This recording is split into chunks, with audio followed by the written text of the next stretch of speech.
భారతీయులను బానిసలుగా చేసుకొని బ్రిటిష్ వాళ్ళు నరకం చూపించారు. కానీ అందులో ఒకడికి శ్రీ గురు రాఘవేంద్ర స్వామి ఎందుకు కనిపించాడు? తిరుమల శ్రీ వెంకటేశ్వర స్వామి అతనికి వేసిన శిక్ష ఏమిటి? ఎంతో మహామహా హిందూ భక్తులకు కూడా కలగని అదృష్టం ఈ బ్రిటిష్ వాడికి ఎందుకు కలిగింది? తెలుగు వాళ్లకు ఇతనికి సంబంధం ఏంటి లాంటి ఎన్నో తెలియని విషయాల గురించి తెలుసుకోవాలంటే ఖచ్చితంగా ఈ వీడియో చివరి వరకు పూర్తిగా చూడాల్సిందే. అలాగే ఈ ఛానల్ని కొత్తగా చూస్తున్నట్లయితే వెంటనే ఈ వీడియోని లైక్ చేసి ఛానల్ని సబ్స్క్రైబ్ చేసుకోండి.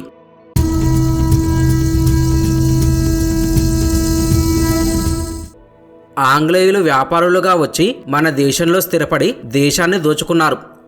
భారతదేశాన్ని పరిపాలించిన ఆంగ్లేయ అధికారులు ఇక్కడి ప్రజలను బానిసలుగా చూస్తూ పీడించి పాలించారు.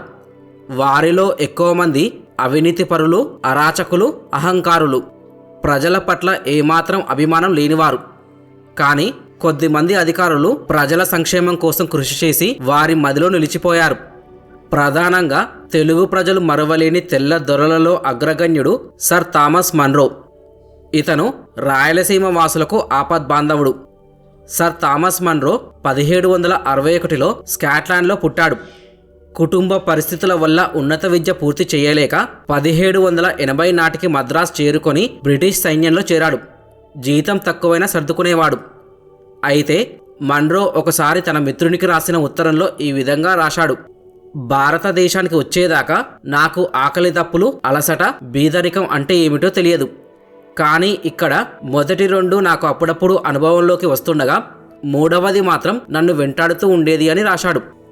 మొదటి 3 సంవత్సరాల కాలంలో రాత్రిపూట తన పుస్తకాలను తలగడగాను, వేసుకునే కోటు దుప్పటిగాను, 4 కర్రలపై పరిచిన కాన్వాస్ గుడ్డ పరుపుగాను ఉపయోగించినట్లు తన మిత్రునికి రాసిన జాబులో పేర్కొన్నాడు. 10 ఏళ్ల పాటు సైనికుడిగా మంచి పేరు సంపాదించాడు. సైన్యంలో భాగంగా థామస్ మన్రో ఎన్నో యుద్ధాలలో తన పోరాట పటిమను చూపాడు. ఇతడు హైదర్ అలీతోనూ తరువాత టిప్పు సుల్తాన్తోనూ తలపడ్డాడు.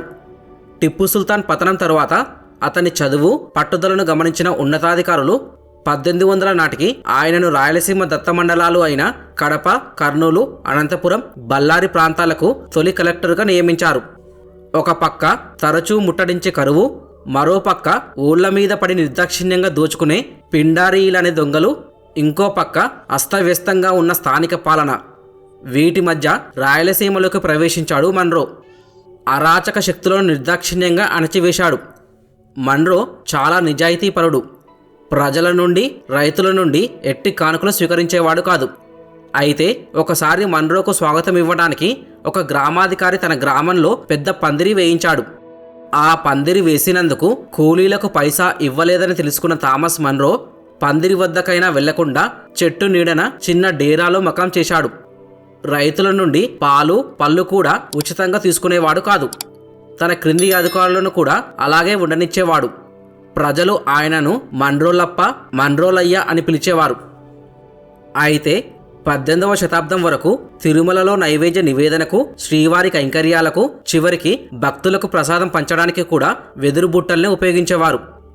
అప్పటి కాలంలో భక్తులకు హోటల్స్ ఉండేవి కావు కాబట్టి భక్తుల ఆకలి తీర్చడానికి తిరుమలలోని ఆలయ అర్చకులే భక్తులకు ప్రసాదాలను పంచిపెట్టేవారు. అక్కడక్కడ రామానుజ కూటముల ద్వారా కూడా అన్న సంతర్పణ జరిగేది. కానీ ఆలయంలో పంచిపెట్టే ప్రసాదాలే ఆనాటి భక్తుల యొక్క ప్రధాన ఆహారం. అయితే 18వ శతాబ్దంలో భారతదేశం బ్రిటిష్ ఈస్ట్ ఇండియా కంపెనీ పాలనలోకి వెళ్ళింది. అప్పటి వరకు తిరుమల తిరుపతి ఆలయ పరిపాలన స్థానిక రాజులు, పాలకులు మరియు అర్చక వర్గం ద్వారా నిర్వహించబడేది. బ్రిటిష్ పాలనకు వచ్చాక ఆలయ పరిపాలన కూడా వారి ఆధీనంలోకి వెళ్ళింది.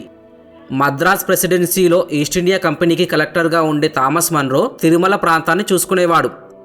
అప్పట్లో తిరుమల శ్రీవారికి భక్తులు సమర్పించే కానుకలు, ముడుపులతో దేవస్థాన ఆదాయం చాలా ఎక్కువగా ఉండేది.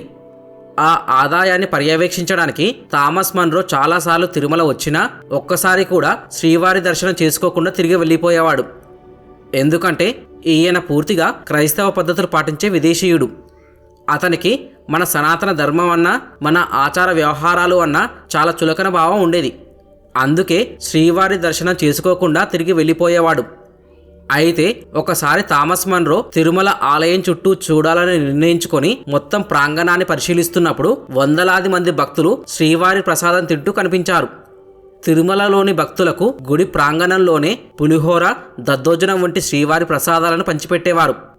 ఆ ప్రసాదాలను భక్తులు ఎంతో భక్తితో అక్కడే నేల మీద కూర్చొని నేరుగా చేతులతో శ్రీవారి ప్రసాదాన్ని స్వీకరించేవారు. అది చూసిన థామస్ మన్రోకి ఒక రకమైన అసహ్యం వేసింది. స్వతహాగా విదేశీయుడు కాబట్టి అలా భక్తులు నేరుగా చేతులతో ప్రసాదాలు తినడం చూసి అది ఆరోగ్యకరమైన పద్ధతి కాదు అని, శుచి శుభ్రత లేకుండా అలా అందరూ కలిసి ఒకే దగ్గర నేరుగా ప్రసాదాలు చేతితో తినడం వల్ల లేనిపోని అంటువ్యాధులు, కడుపు నొప్పులు వచ్చే ప్రమాదాలు ఉన్నాయి అని థామస్ మన్రో వెంటనే తన అధికారాన్ని ఉపయోగించి ఇక మీదట తిరుమలలో భక్తులు ఈ విధంగా ప్రసాదం స్వీకరించకూడదు అని ప్రసాదాలు పంచకుండా ఆదేశాలను జారీ చేశాడు. అయితే అక్కడే ఉన్న అర్చకులు అతనితో ఇలా అన్నారు: ఈ పరమ పవిత్రమైన తిరుమల క్షేత్రంలో స్వయంగా స్వామివారి సన్నిధిలో భక్తులు స్వామి ప్రసాదాన్ని స్వీకరిస్తున్నారు. ఇది ఎన్నో ఏళ్లుగా వస్తున్న ఆచారం. మీరు అనుకుంటున్నట్లు ఇప్పటి వరకు దీనివల్ల మాకు ఎలాంటి అంటువ్యాధులు రాలేదు, ఇక మీదట కూడా రావు అని ఎంతగానో వివరించారు. కానీ థామస్ మన్రో తన నిర్ణయాన్ని మాత్రం మార్చుకోలేదు. అతని ఆదేశాలు పాటించాలి కాబట్టి ఇక చేసేది లేక అయిష్టంగానే భక్తులకు ప్రసాదం పంచిపెట్టే విధానాన్ని ఆపేశారు. దానివల్ల భక్తులు ఆకలితో అలమటించేవారు. తనని నమ్ముకున్న భక్తులు బాధపడుతుంటే స్వామివారికి ఆగ్రహం వచ్చి అతడికి బుద్ధి చెప్పాలని శ్రీవారు నిర్ణయించుకున్నారు. అయితే థామస్ మన్రో తిరుమల కొండ దిగి తన ఇంటికి చేరుకునే లోపే అతనికి తీవ్రమైన కడుపు నొప్పి మొదలయ్యింది. ఎంతమంది డాక్టర్లు వచ్చి చూసినా, ఎన్ని మందులు వాడినా అతని కడుపు నొప్పి మాత్రం తగ్గడం లేదు. అతను ఏ కడుపు నొప్పిని సాకుగా చూపిస్తూ భక్తులకు ప్రసాదాలను పంచకుండా నిలిపివేశాడో అదే కడుపు నొప్పితో తీవ్రంగా బాధపడుతున్నాడు. తిరుమల శ్రీవారి లీల వల్ల థామస్ మన్రోకి పగటిపూట మామూలుగానే ఉండేది, కానీ రాత్రైతే విపరీతమైన కడుపు నొప్పి వచ్చేది. అప్పుడు చాలామంది థామస్ మన్రోతో ఇలా అన్నారు: మీరు తెలిసో తెలియకో పవిత్ర తిరుమల క్షేత్రంలో భక్తులకు ప్రసాదాలు నిలిపివేసి పెద్ద అపచారమే చేశారు. అలా చేయడం వల్ల ఆ దోషమే మిమ్మల్ని ఈ విధంగా కడుపు నొప్పి రూపంలో వెంటాడుతుంది. ఇప్పటికైనా శ్రీ వెంకటేశ్వర స్వామిని క్షమించమని వేడుకోండి, స్వామివారు మిమ్మల్ని తప్పక క్షమిస్తారు అని ఎంతగా నచ్చజెప్పినా అతను వినలేదు. ఎందుకంటే మన హిందూ దేవుళ్ళ మీద అతనికి ఎలాంటి నమ్మకం లేదు. అలా అతను పగటిపూట మామూలుగానే ఉంటూ రాత్రిపూట మాత్రం కడుపు నొప్పితో నిద్ర లేకుండా బాధపడేవాడు. కొంతకాలం తర్వాత ఈస్ట్ ఇండియా కంపెనీ అతనిని బళ్ళారి ప్రాంతానికి కలెక్టర్గా పంపించింది. అయితే ఆ సమయంలో ఈస్ట్ ఇండియా కంపెనీ ఒక చట్టాన్ని ప్రవేశపెట్టింది. ఆ చట్టం ప్రకారం హక్కుదారులు వారి జాగీర్లకు సంబంధించి విరాళంగా అందుకున్న భూములు, ఆస్తుల వివరాలకు సంబంధించి సరైన ఆధారాలు కనుక చూపించలేకపోతే వాటిని రద్దు చేసి ఆ భూములను స్వాధీనపరుచుకోవాలి అన్నది వారి నిర్ణయం. అయితే మంచాల గ్రామంను, అంటే ఇప్పటి మంత్రాలయం భూమిని శ్రీ రాఘవేంద్ర స్వామికి ఆదోని నవాబు సిద్ది మసూద్ ఖాన్ దానంగా ఇచ్చారు. దానికి సంబంధించిన వివరాలు రాఘవేంద్ర స్వామి వారికి తప్ప ఇంకా ఎవరికీ తెలియవు. ఆ చట్టం ప్రకారం థామస్ మన్రో తన ప్రాంత పరిధిలోకి వస్తున్న మంత్రాలయ రాఘవేంద్ర స్వామి మఠానికి చేరుకున్నాడు. ఆ ప్రదేశం యొక్క పవిత్రత గురించి, రాఘవేంద్ర స్వామి గురించి తెలుసుకున్న థామస్ మన్రో తన బూట్లు మరియు టోపీని కూడా తీసివేసి మఠంలోకి ప్రవేశించాడు. అక్కడున్న మఠాధిపతులను కలిసి ఆ మఠానికి సంబంధించిన వివరాలను అడిగాడు. కానీ అక్కడి వారికి ఆ భూమికి సంబంధించిన వివరాలు పూర్తిగా తెలియవు. అంతేకాకుండా థామస్ మన్రోకి ఇంగ్లీష్లో వివరించాలి. రాఘవేంద్ర స్వామి సజీవ సమాధి పొంది అప్పటికే 130 సంవత్సరాల పైన దాటిపోయింది. దానివల్ల ఎవ్వరూ థామస్ మన్రోకి సరైన సమాధానాలు చెప్పలేకపోయారు. కాబట్టి ఆ మంత్రాలయ జాగీర్ను రద్దు చేసి ఆ భూమిని స్వాధీనపరుచుకోవాలి అని థామస్ మన్రో నిర్ణయించుకున్నాడు. అక్కడే ఉన్న పీఠాధిపతులు అతనికి ఎంత నచ్చజెప్పడానికి ప్రయత్నించినా తను వినిపించుకోవడం లేదు. అప్పుడు వారికి ఏం చేయాలో అర్థం కాలేదు. సరిగ్గా అప్పుడే ఎవ్వరూ ఊహించని ఒక అద్భుతం జరిగింది. అదేంటంటే బృందావనాన్ని చూడటానికి కలెక్టర్ సర్ థామస్ మన్రో లోపలికి వెళ్ళి బృందావనం ముందు నిలబడ్డాడు. అప్పుడే బృందావనం నిర్మించిన రాయి పారదర్శకంగా మారి ఎప్పుడో 1671లో, అంటే సుమారు 130 సంవత్సరాల క్రితం సజీవ సమాధి పొందిన శ్రీ రాఘవేంద్ర స్వామివారు సశరీరంగా ప్రకాశవంతమైన కాషాయ దుస్తులలో యోగాసనంలో కూర్చొని ప్రకాశవంతంగా మెరుస్తూ అతనికి కనిపించి థామస్ మన్రో అడుగుతున్న ప్రతి ప్రశ్నకి ఇంగ్లీష్లో ధారాళంగా స్పష్టంగా సమాధానం చెప్తున్నారు. స్వామివారి సమాధానాలకి అతను ఎంతగానో సంతృష్టి చెందాడు. అతనికి తెలియకుండానే రాఘవేంద్ర స్వామి సాన్నిధ్యంలో ఏదో తెలియని తన్మయత్వానికి లోనయ్యాడు.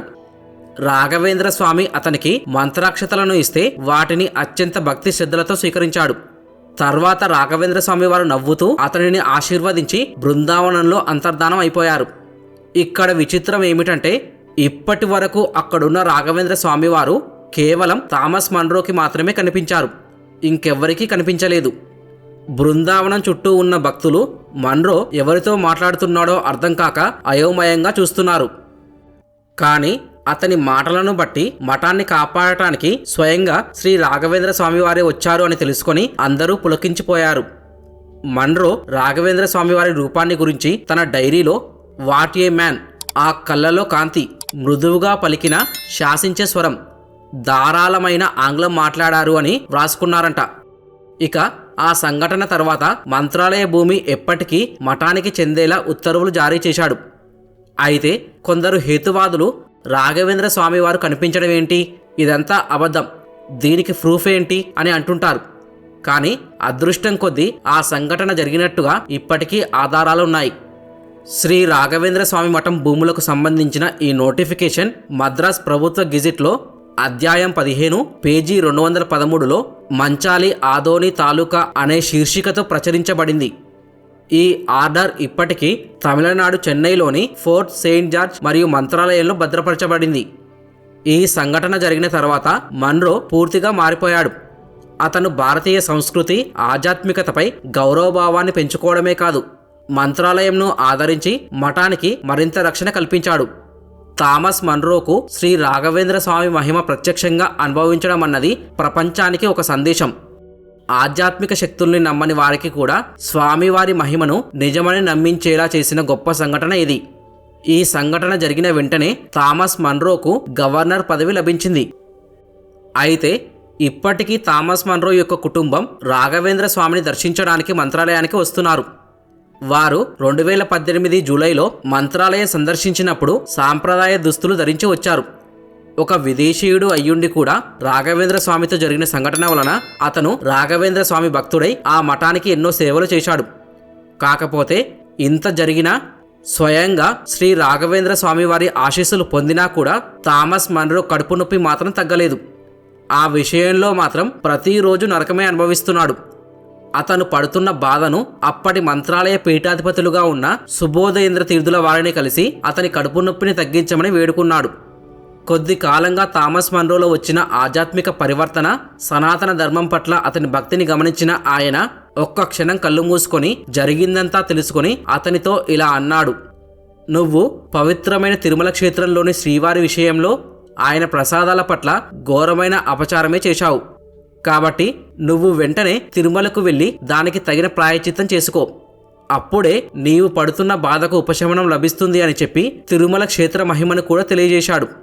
శ్రీ వెంకటేశ్వర స్వామి మహిమల గురించి, శ్రీవారి ప్రసాదాల మహిమ తెలుసుకున్న అతను పశ్చాత్తాపపడి ఏమాత్రం ఆలస్యం చేయకుండా వెంటనే తిరుమల చేరుకున్నాడు.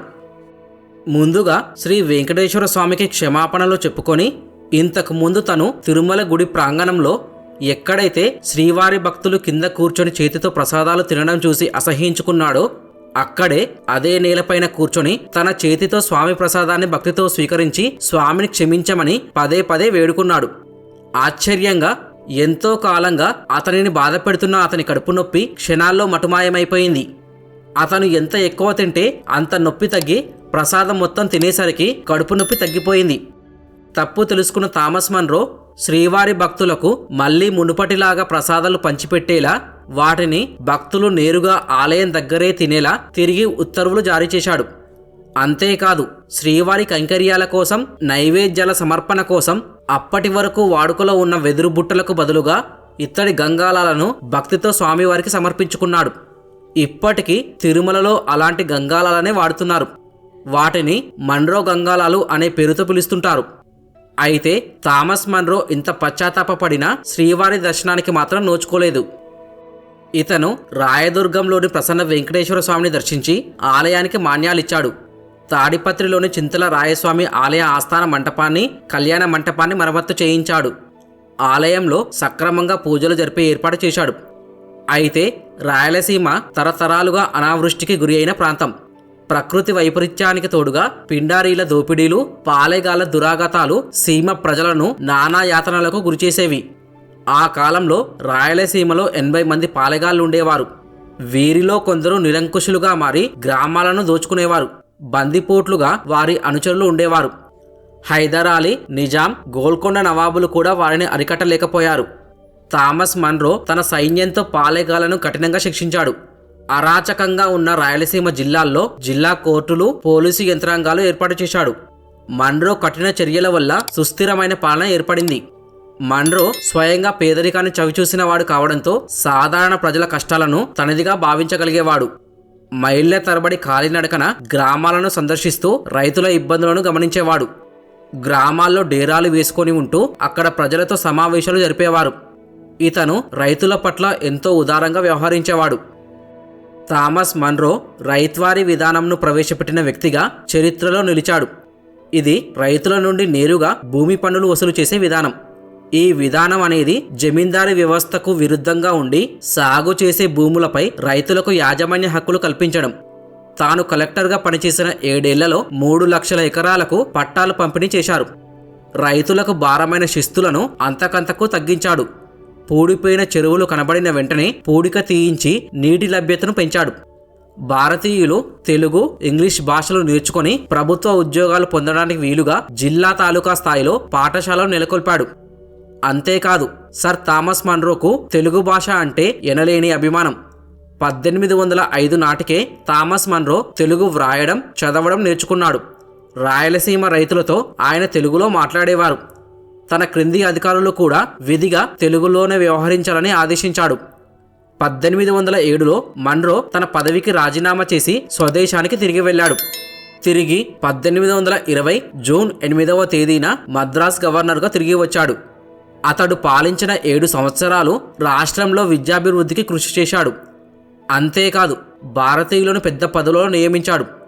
మైసూరు దివాన్ పూర్ణయ్య వద్ద శిక్షణ పొందిన బచ్చేరావు కార్యదక్షతను గుర్తించి కడప తాలూకాలోని పుట్టంపల్లె, పులివెందుల తాలూకాలోని ఇడుపులపాయ గ్రామాలను జాగీరుగా ఇచ్చాడు. ధర్మవరం ప్రాంతం వాడైన దేశాయి నారాయణప్పను ఆ కాలంలోనే 800 రూపాయల నెలవేతనంపై మద్రాసు రెవెన్యూ బోర్డు దివానుకు నియమించాడు. అయితే 1826వ సంవత్సరంలోనే థామస్ మన్రో గవర్నర్ పదవికి రాజీనామా చేసి తన సొంత దేశానికి వెళ్లిపోవాలని నిర్ణయించుకొని ఆ విషయాన్ని బ్రిటిష్ ఈస్ట్ ఇండియా కంపెనీకి తెలిపాడు. కానీ సరైన సమర్థుడైన వ్యక్తి దొరకక వారు మన్రో విన్నపాన్ని వాయిదా వేశారు. ఇలా సంవత్సరం వరకు జరిగింది.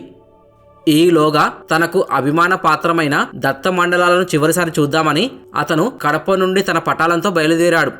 అలా దత్త మండలాలను చూసుకుంటూ కడప జిల్లాలోని రాయచోటి, వేంపల్లి మార్గమధ్యంలో పాపాగ్ని నదీ తీరాన వెలిసిన గండి క్షేత్రానికి చేరుకున్నాడు. పాపాగ్ని నది ఇక్కడ శేషాచలం కొండను చీలుస్తుంది. కొండకు గండి కొట్టింది కాబట్టి ఈ ప్రాంతానికి గండి అని పేరు వచ్చింది. అయితే ఈ గండి క్షేత్రానికి సంబంధించి ఒక పురాణ కథనం ఉంది. అదేంటంటే, త్రేతాయుగంలో శ్రీరాముడు అరణ్యవాసం చేస్తున్న సమయంలో సీతమ్మను రావణాసురుడు అపహరించిన తర్వాత శ్రీరాముడు సీత కోసం లోకమంతటా గాలిస్తూ లక్ష్మణుడితో సహా గండి క్షేత్రానికి చేరుకుంటాడు. త్రేతాయుగం నాటికే ఆ ప్రాంతం వాయుక్షేత్రంగా ప్రసిద్ధి చెందింది. ఇక్కడ వాయుదేవుడు తపస్సు చేసుకుంటూ ఉండటం వల్లే ఈ క్షేత్రానికి వాయుక్షేత్రం అని పేరు వచ్చినట్లు అంటుంటారు. అయితే శ్రీరాముడి రాక తెలిసి వాయుదేవుడు శ్రీరాముడికి ఆతిథ్యం ఇవ్వాలని కోరుకుంటాడు. కానీ సీత జాడ తెలియక విచారంతో ఉన్న శ్రీరామచంద్రుడు వాయుదేవుడి అభ్యర్థనను సున్నితంగా తిరస్కరిస్తాడు. సీతాన్వేషణలో ఉన్న తాను ఒక్క క్షణం కూడా వృధా చేయలేనని, సీత దొరికిన తర్వాత తప్పకుండా ఇక్కడికి వచ్చి వాయుదేవుని ఆతిథ్యాన్ని స్వీకరిస్తానని శ్రీరాముడు అంటాడు. ఆ తర్వాత ఆంజనేయుని సహకారంతో రావణాసురుని సంహరించి శ్రీరాముడు ఇచ్చిన మాట ప్రకారం వాయుక్షేత్రానికి వస్తున్నాడని తెలుసుకున్న వాయుదేవుడు రెండుగా చీలి నదికి దారినిస్తూ ఆకాశమంతా ఎత్తున కనిపిస్తూ దివ్య కాంతులను వెదజల్లుతున్న కొండ శిఖరాలను చూసి తన తపోబలంతో 2 కొండల శిఖరాలను కలుపుతూ శ్రీరామ పరివారానికి స్వాగత సూచకంగా దివ్యమైన బంగారు తోరణాన్ని నిర్మిస్తాడు. సూర్యకాంతికి ఆ బంగారు తోరణం విభిన్న అందాలతో సీతారామచంద్రులకు స్వాగతం పలుకుతుంది. దశరథ తనయుడు, ఏకపత్ని వ్రతుడు, ధర్మస్వరూపుడు, రావణ కుంభకర్ణాది దుష్ట రాక్షస నిర్మూలన దురంధరుడు, మహావీరుడు అయిన శ్రీరాముడు ఈ గండి ప్రాంతంలో బస చేశాడు. వాయుక్షేత్రంలోని ప్రకృతి అందాలకు శ్రీరాముడు, సీతమ్మ, లక్ష్మణుడు పరవశించిపోయి వాయుదేవుని ఆతిథ్యం స్వీకరించడానికి ఈ వాయుక్షేత్రంలో కొద్దిసేపు ఆగుతారు. అయితే శ్రీరాముడు సీతమ్మతో కలిసి అయోధ్యకు తిరిగి వస్తున్నాడన్న వార్తను భరతునికి తెలియజేయడం కోసం హనుమంతుడు వెళ్ళాడు. ఆ సమయంలో తనకు యుద్ధంలో సహాయం చేసిన ఆంజనేయుడిని తలుచుకుంటూ శ్రీరామచంద్రుడు తన బాణంతో హనుమంతుడి విగ్రహాన్ని అందంగా చెక్కుతాడు. ఇంతలో అయోధ్యకు చేరే సుముహూర్తం దగ్గర పడుతోందని తెలుసుకున్న శ్రీరాముడు ఆ హనుమంతుడి విగ్రహాన్ని పూర్తి చేయకుండానే అయోధ్యకు బయలుదేరుతాడు. ఇందుకు ప్రత్యేకగా ఇక్కడ హనుమంతుడు ఎడమ చేతి చిటికెన వేలు ఉండదు. అయితే సీతారాములకు, లక్ష్మణ సుగ్రీవాది వానర బల్లూక వీరులకు స్వాగతం పలుకుతూ వాయుదేవుడు నిర్మించిన బంగారు తోరణం అదృశ్య రూపంలో శాశ్వతంగా నిలిచి ఉంటుందని, జీవన్ముక్తులైన మహాజ్ఞానులకు, తపోధనులు, భక్తియుతులకు మాత్రమే ఆ ఆకాశ తోరణం దర్శన భాగ్యం కలుగుతుందని, అలాగే ఆ తోరణాన్ని దర్శించిన వారు జన్మాంతరంలో శాశ్వత విష్ణు సాయుధ్యం పొందుతారని సీతారామును దీవించారు. అలా త్రేతాయుగం తర్వాత వసంతాచార్యులనే భక్తుడు హనుమంతుడికి ఇక్కడే చిన్న గుడి నిర్మించి ఆ రేఖాచిత్రానికి పూజలు చేయడం ప్రారంభించాడు. తర్వాత మరికొంత కాలానికి వ్యాసరాయలనే శిల్పాచార్యుడు ఆ ఆంజనేయుడి రేఖాచిత్రమును విగ్రహంగా మార్చాలని ఉలితో చెక్కుతుండగా వీరాంజనేయ స్వామివారి ఎడమచేతి చిటికెన వేలు విడదీసే సందర్భంలో రక్తం దారులుగా స్రవించిందట. వెంటనే అది గమనించిన ఆ శిల్పాచార్యుడు తన ప్రయత్నమును విరమించి పునఃప్రతిష్ఠ చేయడం జరిగింది. దీనిని బట్టి ఇక్కడ హనుమంతుడు సజీవమూర్తిగా కొలువయ్యాడని తెలుస్తుంది. అయితే థామస్ మన్రో తన పటాలంతో గండి క్షేత్రంలో లోయగుండా గుర్రాలపై సాగుతున్నాడు. ఆ సమయంలో హఠాత్తుగా తల ఎత్తి చూస్తే పాపాగ్ని నది మీద ఆకాశంలో బంగారు తోరణం కనిపించింది. వెంటనే థామస్ మన్రో తన సిబ్బందితో ఇంత అందమైన బంగారు తోరణం అంత ఎత్తులో ఎవరు అలంకరించారు అని అడిగాడు. అప్పుడు సేవకులు చుట్టూ చూసి తమకు ఏమీ కనిపించడం లేదని చెప్పారు. ఎందుకు కనబడలేదు? అదిగో అక్కడ పైన చూడండి, ఎంత అందమైన బంగారు తోరణమో అంటూ మరలా చెప్పాడు. సిబ్బంది మొత్తం పైకి చూచి మాకేమీ కనపడలేదని సమాధానం ఇచ్చారు. ఇంతలో వయసు మళ్ళిన ఒక ముసలి సేవకుడు అది కేవలం పవిత్రమైన ఆత్మ కలవారికి కనిపిస్తుందని, కానీ దానిని చూసిన వారు కొద్ది రోజుల్లోనే మరణిస్తారని గొనిగాడు. అతని మాటలను ఎవరూ పట్టించుకోకుండా ముందుకు బయలుదేరారు. అయితే 1827 సంవత్సరంలో పార్వతీకొండ వద్ద, అంటే ఇప్పటి పత్తికొండ చుట్టుపక్కల ప్రాంతాల్లో కలరా వ్యాధి రావడంతో అనేక మంది ప్రజలు మృత్యువాత పడ్డారు. అప్పుడు మద్రాస్ గవర్నర్గా ఉన్న సర్ థామస్ మన్రో అక్కడి పరిస్థితులను స్వయంగా పరిశీలించి తెలుసుకునేందుకు పత్తికొండకు వచ్చాడు. అక్కడి గ్రామాలకు వెళ్లి కలరా వ్యాధిగ్రస్తులను పరామర్శించిన థామస్ మన్రోకి 1827 సంవత్సరం జూలై 6వ తేదీన ఉదయం కలరా వ్యాధి సోకింది. అయితే కలరా వ్యాధితో తీవ్ర అస్వస్థతకు గురైన మన్రో పత్తికొండలోనే మకాం వేసి డాక్టర్లను అక్కడికే పిలిపించుకొని వైద్యం చేయించుకున్నాడు. మధ్యాహ్నానికి మహమ్మారి కుదుట పడ్డట్టు కనబడినా సాయంత్రానికి తిరగబెట్టింది. అదే రోజు రాత్రి థామస్ మన్రో ఆరోగ్యం విషమించి 9:30 గంటలకు ఈ లోకాన్ని వదిలాడు. సైనికుడు చెప్పినట్లుగానే థామస్ మన్రో 6 నెలలు తిరగకముందే కలరా సోకి 1827లో తెలుగు నేల మీద చనిపోయాడు. అతను మరణించినప్పుడు రాయలసీమ ప్రజలు తమ ఆత్మబంధువు మరణించినట్లు తల్లడిల్లిపోయారు. ఆయన శరీరాన్ని అనంతపురం జిల్లా గుత్తి పట్టణంలోని యూరోపియన్ శ్మశాన వాటికలో ఖననం చేశారు. తరువాత ఆ మృతదేహాన్ని వెలికితీసి మద్రాసులోని సెయింట్ జార్జ్ కోటలోని సెయింట్ మేరీస్ చర్చి ఆవరణలో సమాధి చేశారు. రాయలసీమ రైతుల పాలిట పెన్నిదిగా మారిన మన్రో శిలా విగ్రహాన్ని పత్తికొండ తహసీల్దార్ కార్యాలయంలో ఏర్పాటు చేశారు. అంతేకాదు పట్టణంలో ఒక కాలనీకి మన్రోపేట అని పేరు పెట్టారు. పత్తికొండకు మంచినీటి సరఫరా కోసం సర్ థామస్ మన్రో నిర్మించిన బావి ఇప్పటికీ పట్టణ ప్రజలకు నీటిని సరఫరా చేస్తూ ఆయన ఆశయాన్ని కొనసాగిస్తోంది. అలాగే ఆయన పేర నేటికి గుత్తిలో సత్రం ఉంది. అయితే భారతీయులను గురించి 1817వ సంవత్సరంలో థామస్ మన్రో ఈ విధంగా అన్నాడు: ఇండియాపై దండెత్తి వచ్చిన విదేశీయులు భారతీయులను వేదనకు, హింసకు గురి చేశారు. కానీ మనలాగా, అంటే ఈస్ట్ ఇండియా కంపెనీ వారిలాగా భారతీయులను హీనంగా చూసిన వారు ఎవ్వరూ లేరు. భారతీయులు లేకుండా క్షణకాలం కూడా గడపలేని మనం భారతీయులను హీనంగా చూడటం న్యాయం కాదు. ఇంతకంటే క్రూరత్వం మరెక్కడా ఉండదు అని థామస్ మన్రో అన్నాడు. ఇదండి థామస్ మన్రోకి సంబంధించిన కొంత చరిత్ర. మిత్రులారా, థామస్ మన్రో గురించి మీకు ముందే తెలుసా లేదా? అలాగే అతని గురించి మీ అభిప్రాయాలను కామెంట్ రూపంలో ఖచ్చితంగా తెలియజేయండి. అంతేకాదు మిత్రులారా, ఈ వీడియో చేయడానికి మాకు చాలా సమయం పట్టింది. కానీ ఈ వీడియోని లైక్ చేసి ఛానల్ని సబ్స్క్రైబ్ చేయడానికి మీకు 2 సెకండ్లు కూడా పట్టదు. అందుకే ఈ వీడియో నచ్చితే తప్పకుండా లైక్ చేసి ఛానల్ని సబ్స్క్రైబ్ చేసుకోండి. ఈ వీడియో పూర్తిగా చూసినందుకు ధన్యవాదాలు. జై శ్రీరామ్.